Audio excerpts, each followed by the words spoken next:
Thank you for your interest in the California Department of Fish and Wildlife's Lost or Abandoned Commercial Dungeness Crab Trap Gear Retrieval Program. My name is Morgan Ivins-Duran, and I'm an environmental scientist with the Marine Region's Whale Safe Fisheries team. In this short video, I will provide a brief overview of the Trap Gear Retrieval Program, why qualified entities should consider applying for a permit and who is eligible to apply, when and how to apply for a permit, key responsibilities once a permit is issued, and where to go for additional information. The Trap Gear Retrieval Program allows CDFW to authorize retrieval of lost or abandoned commercial Dungeness crab trap gear after the close of the season.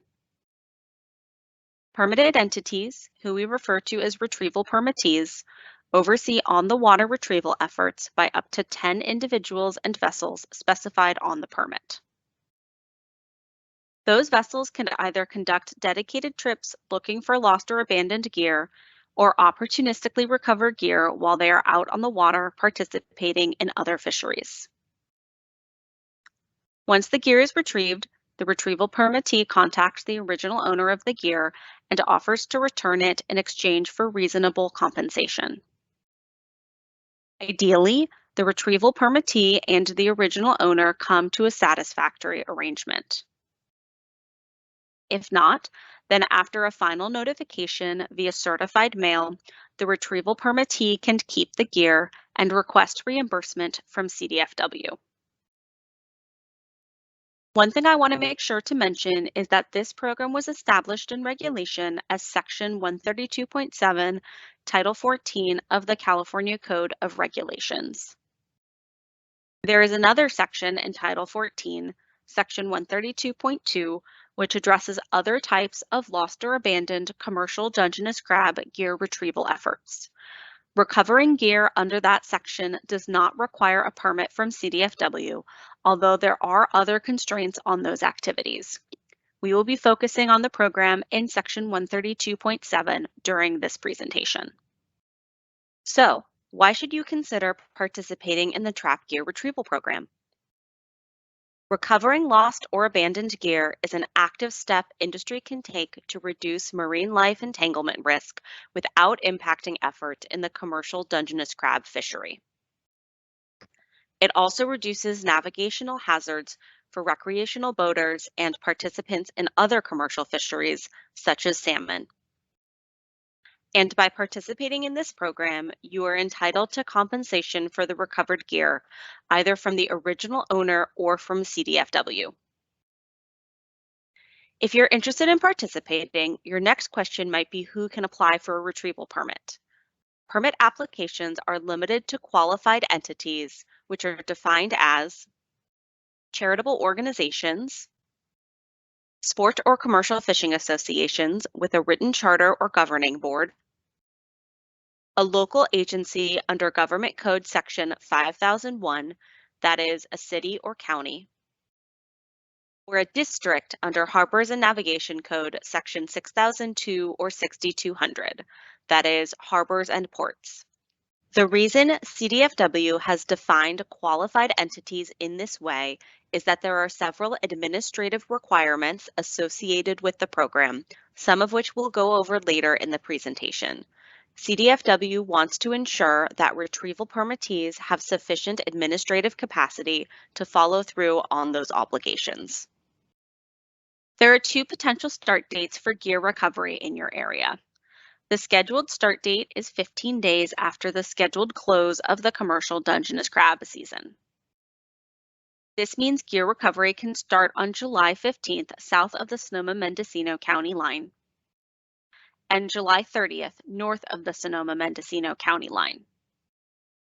However, the CDFW director can authorize an earlier start when implementing a management action under the Risk Assessment and Mitigation Program.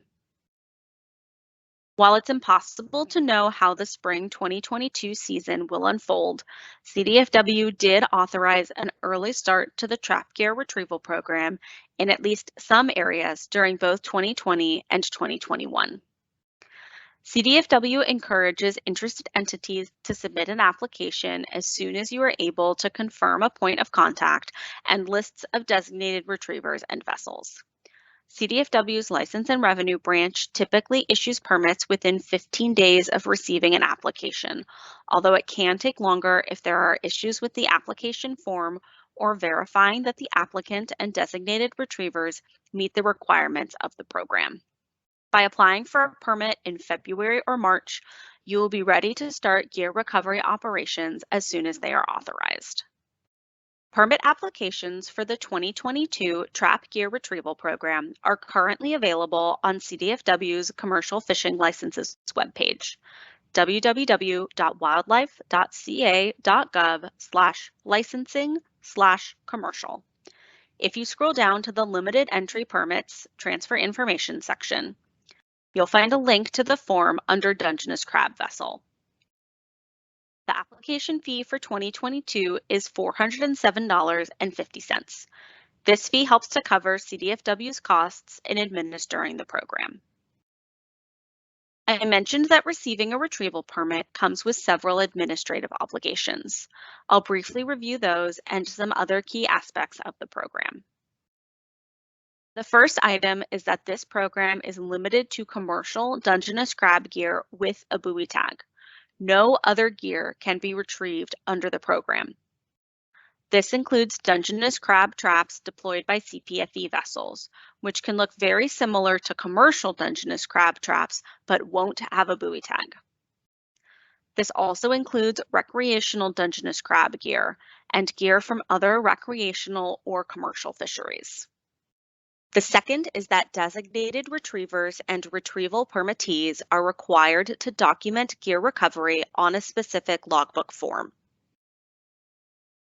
Many of the fields on the logbook need to be filled out by the end of the retrieval trip and before anyone disembarks from the vessel.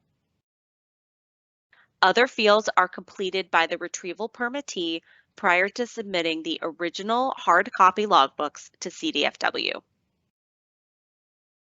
Third is that once gear is recovered, retrieval permittees must reach out to the original owner of the gear within 1 week by either text, email, or certified letter, letting them know their gear has been recovered under the program and offering to return the gear in exchange for a freely negotiated fee.